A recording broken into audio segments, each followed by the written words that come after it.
fl-isem tal-Missier u tal-Iben u tal-Ispirtu Santu, il-grazzja ta' Sidna Ġesu Kristu, l-imħabba ta' Alla u l-għaqda fl-Ispirtu Santu tkun ma'kom il-koll. Nofru dan is-sagrifiċċju tal-Quddisa għar-Ruħ Kelinu u Ġorġa Zammit. Ejjew ħuti eżies nemnu li l-Mulej ġej iżurna biex jimlina bil-paċi tiegħu, biex idawwarna f'imħabtu. U għalhekk fil-waqt li narfu n-nuqqasijiet tagħna jew nitolbu maħfra għal ħtietna.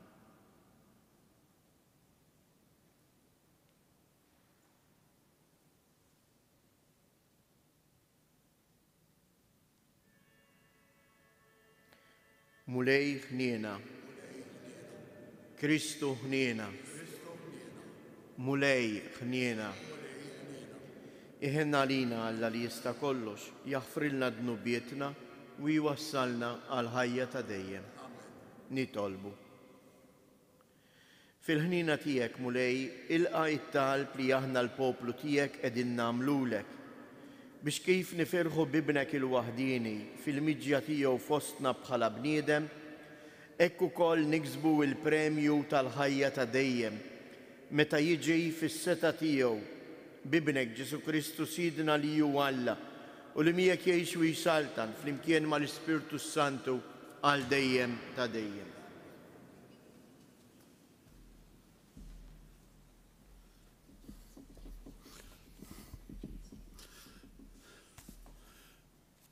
Qari mill-ktieb tal-Għanja tal-Għanijiet. Leħen il-maħbub tiegħi araħ u ġej jaqbes fuq il-muntanji, jitqabes fuq l-għoljiet. Il-maħbub tiegħi qisu xi għażiela jew ferħit xrief. Hemm huwa wieqaf wara l-ħajt tagħna, iħares minn ġottieqa u jarrex wara l-gradi tal-ħadid. Qabad jitkellem hu il-maħbub tiegħi u qiegħed jgħidli, maħbuba tiegħi, ejja, sabiħa tiegħi. Għax ara, għaddiet ix-xitwa, spiċċat ix-xita, marret. Fuq l-art ġader il-wart, iż-żmien tal-għana wasal. Fuq artna instama leħen il-gamiem. Diġà beda mit-tin ħireġ il-frott. In-nwar tad-dwieli ixerret riħa ħelwa. Maħbuba tiegħi, ejja, ġmil tiegħi, ħamiema tiegħi ġewwa xquq tal-blat, moħbija ġo xirdum. Urini wiċċek, semmali leħnek, għax leħnek ħlejju u żbejjaħ wiċċek. Il-kelma tal-Mulej. Roddu ħajr lill-Alla. Għannu ġusti bil-ferħ lill-Mulej. Għannu ġusti bil-ferħ lill-Mulej. Għannulu għanja ġdida. Faħru l-Mulej bid-daq taċ-ċetra. Għannulu fuq l-arpa baxar kordi. Għannulu għanja ġdida. Doqqulu bis-sena u bleħen qawwi. Għannu ġusti bil-ferħ lill-Mulej. Għannulu għanja ġdida. Imma l-fema tal-Mulej tibqa' l-dejjem, minn żmien għal żmien il-ħsibijiet ta' moħħu, ħin il-ġens lill-Mulej u Alla tiegħu, il-poplu li huwa għażel bwirtu. Għannu ġusti bil-ferħ lill-Mulej, għannulu għanja ġdida. Ruħna tixxenna għall-Mulej u l-għajnuna u t-tarka tagħna. Fih jinsab lena ta' qalbna, fl-isem qaddis tiegħu it-tama tagħna. Għannu ġusti bil-ferħ lill-Mulej, għannulu għanja ġdida. Numu għall-Evanġelju. Alleluja. Alleluja. O xemx tiela, dija tad-dawl ta' dejjem u xemx tal-ġustizzja. Ejja, u dawwa lil dawk li jinsabu fid-dlamijiet u d-del tal-mewt.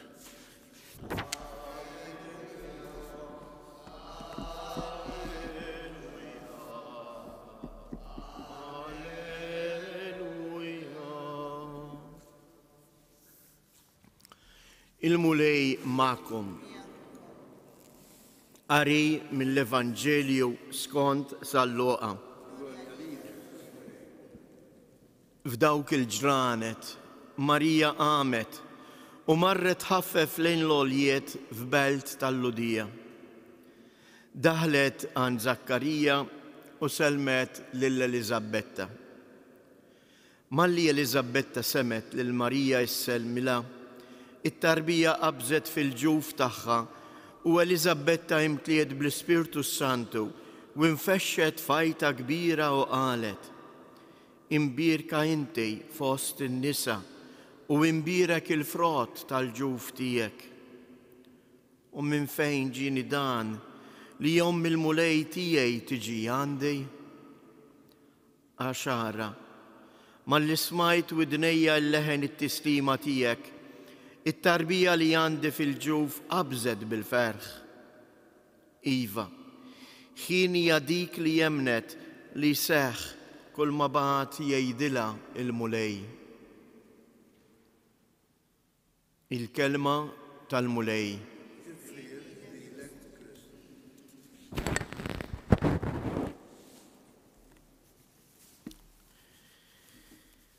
Kemm sabiħa din it-talba jew dan il-kliem li Eliżabetta baġeb kbir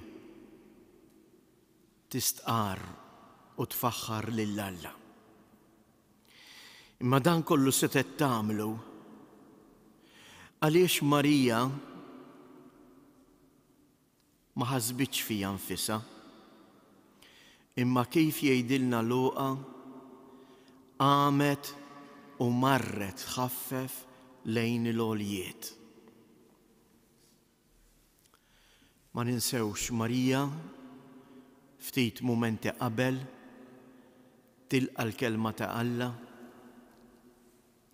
tistqar jew aħjar jiena nħobb ngħid tibdel isimha.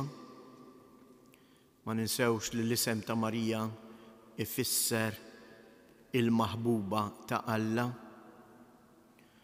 u isimha tibdlu hi stess u dan huwa l-isbaħ tietlu nistgħu nagħtuha.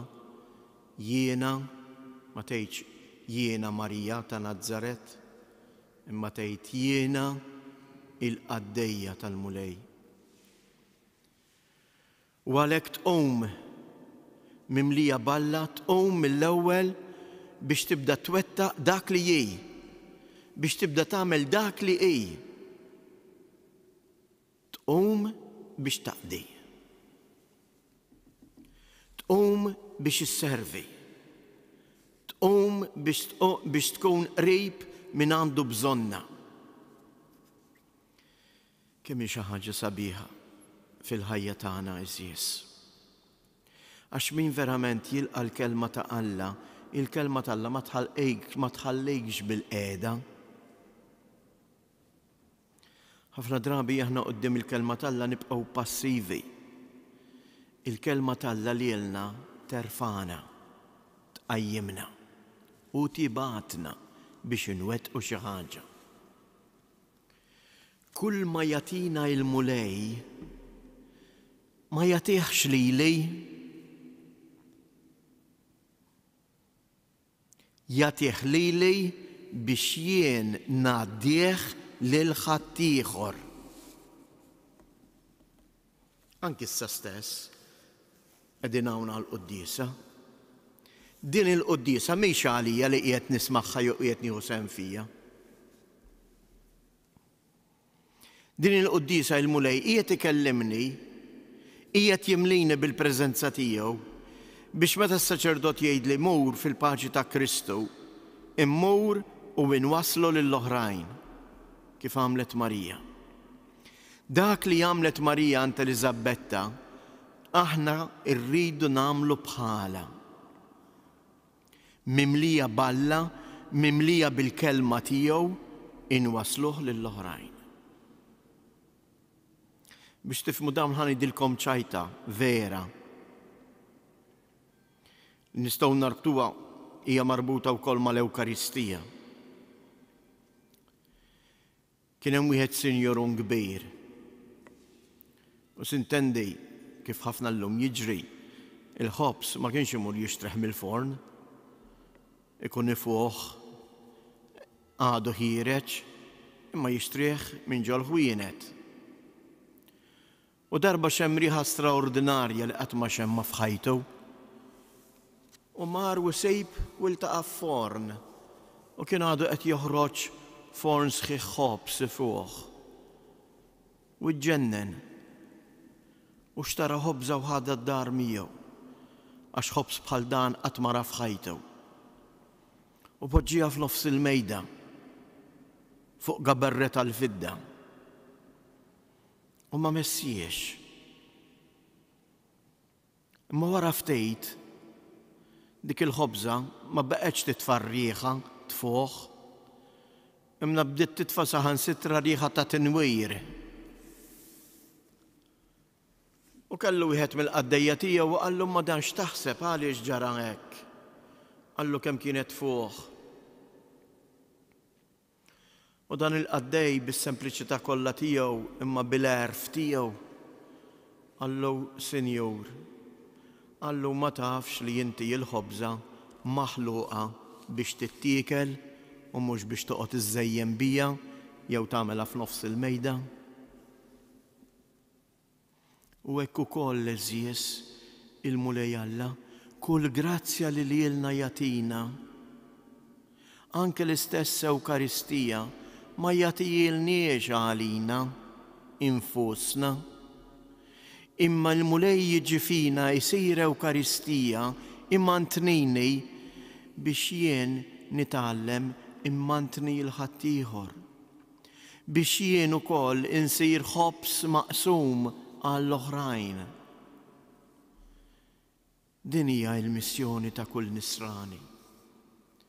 Fil-missjoni ta' Marija illum li tħaffef tqum minn dara u timxi lejn l-għoljiet, hemmhekk hemm il-missjoni tiegħi u tiegħek. Jien nagħmel esperjenza ta' Alla f'ħajti, nimtela b'Alla biex imbagħad inwasslu lill-oħrajn. Imbagħad jeħtieġ li jkollna wkoll dak is-sentiment ta' Eliżabetta. Min fejn ġieni dan li jom il-mulej tiġi għandi? Jien x'għandi aħjar mill-oħrajn biex il-mulej jiġi għandi permezz tal-Knisja li twassaluli. Ħafna drabi nirraġunaw il-kontra. Ħafna drabi nippretendu li għandi dritt jien. Eliżabetta tgħallimna nkunu għomli. Eliżabetta tgħallimna nirrispettaw dak li l-Knisja tagħmel għalina. Anki jekk il-Knisja hija magħmula minn bnedmin dgħajfa, bnedmin anke li jiżbaljaw, imma ma ninsewx li l-Knisja hija l-għarusa il-maħbuba ta' Alla u li Alla jinqeda bil-Knisja biex jiġi għandna. Jew għalhekk f'dan il-jum nitolbu lill-Omna Marija li tgħallimna nkunu għaddejja u bħal Eliżabetta nkunu nies rikonoxxenti għal dak kollu li l-mulej jagħmel magħna.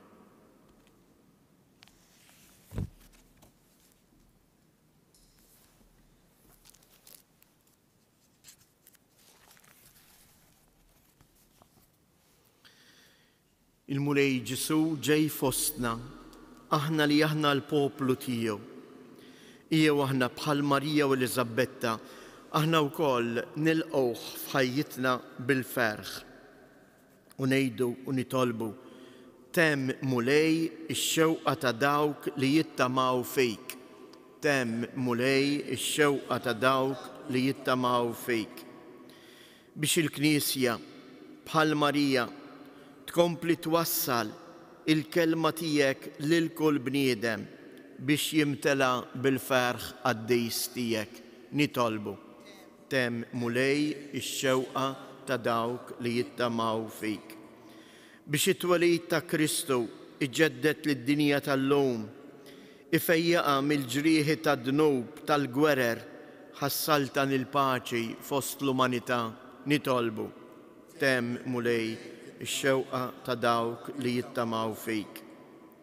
Biex aħna ninħallu mix-xibka tal-konsumizmu li ħafna drabi jikber f'dawn il-festi tal-miliet, imma nilqgħu b'qalb miftuħa lill-Ibnek Ġesu u inwassluh lill-oħrajn bl-imħabba u bis-servizz tagħna.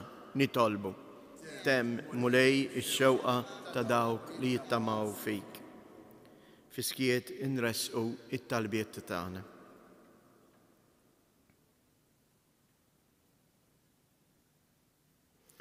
ħaffef mulej biex iżżur bil-ferħ lil fqajrin tiegħek, imlijhom bil-barka tal-Ispirtu Qaddis tiegħek, int li tgħix wis-saltan għal dejjem ta' dejjem.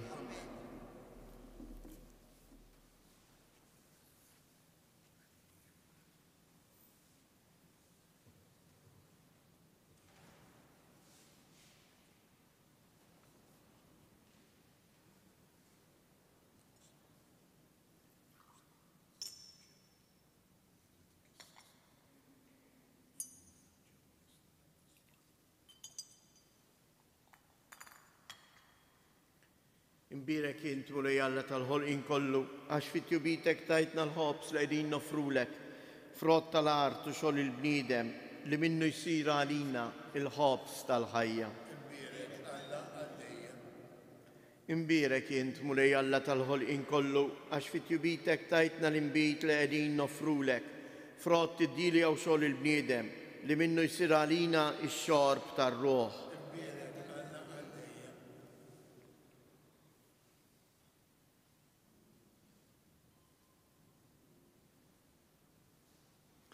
Jitolbu ħuti biex dan is-sagrifiċċju tiegħi u tagħkom ikun jogħġob lil Alla l-Missier li jista' kollox.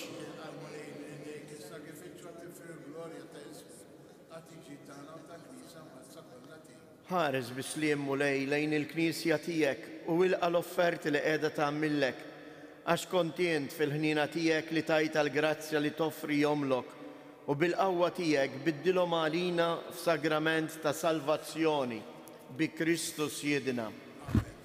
Il-mulej ma'kom, nerfgħu qlubna il fuq, niżżuħajr lil-mulej Alla tagħna. Sewwa u xieraq mulej Missier Qaddis, Alla ta' dejjem li tista' kollox, tajjeb ta' ġid tas-salvazzjoni tagħna li dejjem u kullimkien inroddulek ħajr bi Kristus jedina. Lilu ħabbru il-profeti fix-xandir tagħhom. Ġwanni ħabbru b'tifħir meta qorob u Urieħ meta wasal, l-om verġni stennietu bl-akbar għożża u qiegħed jagħtina li bil-ferħ nitħejjew għall-misteru ta' twelid tiegħu biex isibna nisru u nitolbu u nitennew fit-tifħir tiegħu.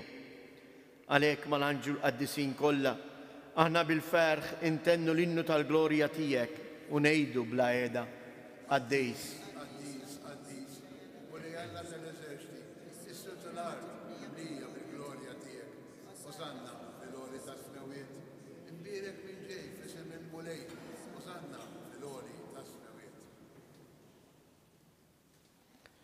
Qaddis ta' sewwient mulej inti ngħin ta' kull qdusija, qaddis għalhekk nitolbu dawn l-offerti bil-barka tal-Ispirtu tiegħek biex isiru għalina l-ġisem u d-dem ta' Siedina Ġesu Kristu li meta kien se jingħata biex mir-rajħibati ħaj l-ħobs radd il-ħajr qasam tal id-dixxipli tiegħu u qal: ħudu u kulu il-kol minn dan għax dan huwa ġismi li jingħata għalikom.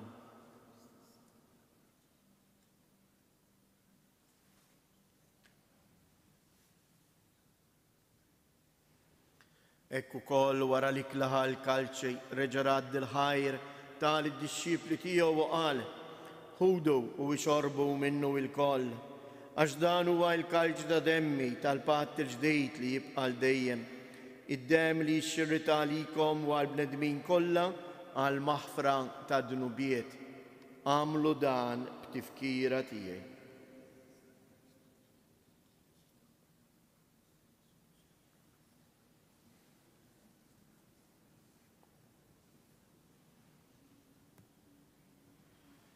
Danu il-misteru tal-fidi, inħabru l-mewt tiegħek mulej.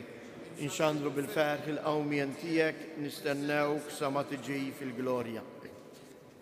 Għalhekk aħna nagħmlu dan b'tifkira tal-mewt u l-qawmien ta' Sidna Ġesu Kristu, nofrulek mulej il-ħobs tal-ħajja u l-kalċej tas-salvazzjoni u rroddulek ħajr għaliex oġbok tilqana hawn quddiemek biex naqduk.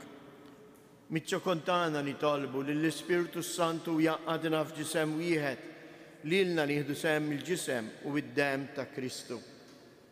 Ftakar mulej, fil-Knisja tiegħek imxerda mad-dinja kollha u ittaqa' fl-imħabba flimkien mal-Papa Franġisku, mal-Isqof tagħna Anton u mal-Ministri tiegħek kollha.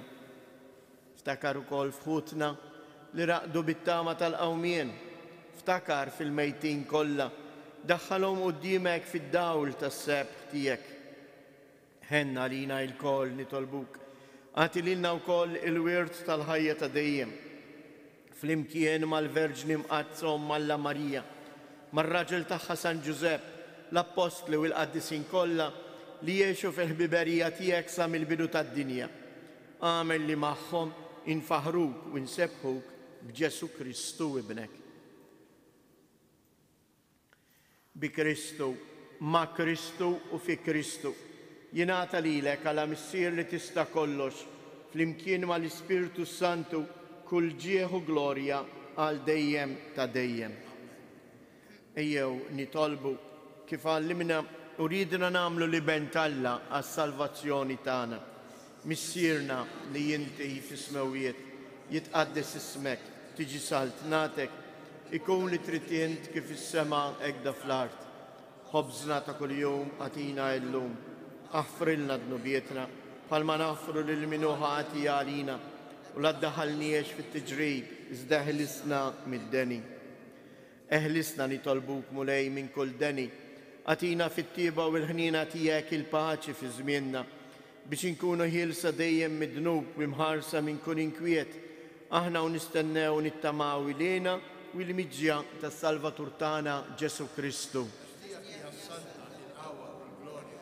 Mulej Ġesu Kristu li jgħid lill-Apostli tiegħek inħallilkom isliem, nagħtikom isliem tiegħi, la tħares lejn dnubietna, iżda ħares lejn il-fidi tal-Knisja tiegħek.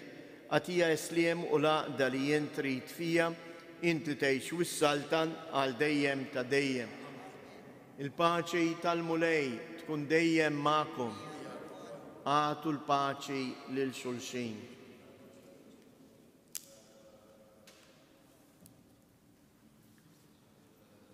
Ħaruf ta' Alla li tneħħi d-dnubiet tad-dinja ħenna għalina. Ħaruf ta' Alla li tneħħi d-dnubiet tad-dinja ħenna għalina. Ħaruf ta' Alla li tneħħi d-dnubiet tad-dinja għatina il-paċi.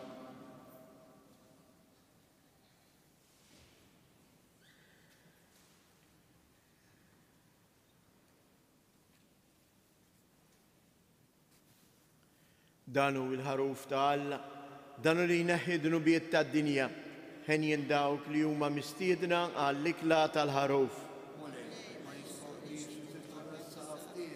Iżda jitkellmu waħda, u ruħi jitkellmu fejn.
Jew fiskiet ta' qalbna aħna wkoll bħal Eliżabetta nistqarru min jien mulej biex int ġejt għandi. Nistħajlu l-mulej jirrispondi u jgħid ġejt għandek għax int maħbub minni. Jew għalhekk fiskiet infaħruh u nirringrazzjaw.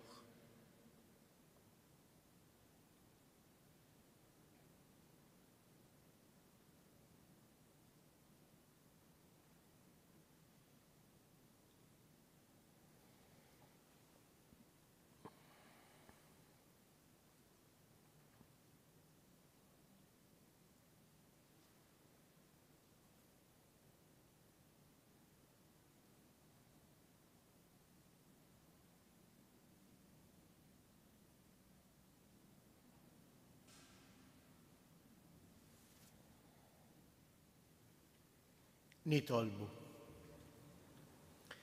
Għamilu mulej li l-poplu tiegħek isib dejjem il-ħarsien qawwi f'dawn il-misteri qaddisa li fihom jieħdu sehem u li bit-tiba sħiħa joqgħod taħt is-seta tiegħek ħalli jikseb dejjem iżjed is-salvazzjoni fir-ruħ u l-ġisem bi Kristus Siedna. Jew inkomplu ntolbu għal paċi fl-art imqazza. Noffru dawn it-tliet avamarijiet. Hekk kieku kellu verament jerġa' jitwielet mill-ġdejd. Illum il-mulej Ġesu jitwielet f'Betlem, f'Belt, madwara kullimkien imħarbat, imkisser. Tassew verament li m'għandux fejn jitwielet.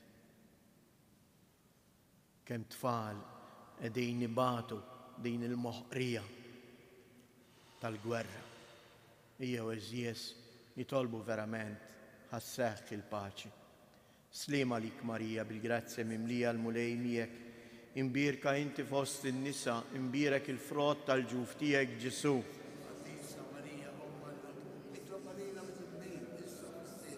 Sliema lik Marija bil-grazzja mimlija l-mulej miegħek, imbierka inti fost in-nisa, imbierek il-frott tal-ġuf tiegħek Ġesu.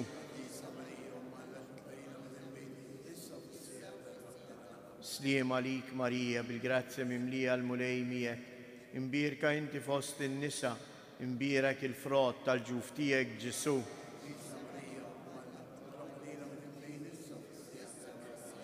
Madonna ta' Pinu, Sultana tal-familja, ħarsek fuqna dejjem żomm. Il-mulej magħkom. Iberikkom Alla li jista' kollox, il-Missier, l-Iben u l-Ispirtu Santu. Morru u għejxu fil-paċi ta' Kristu.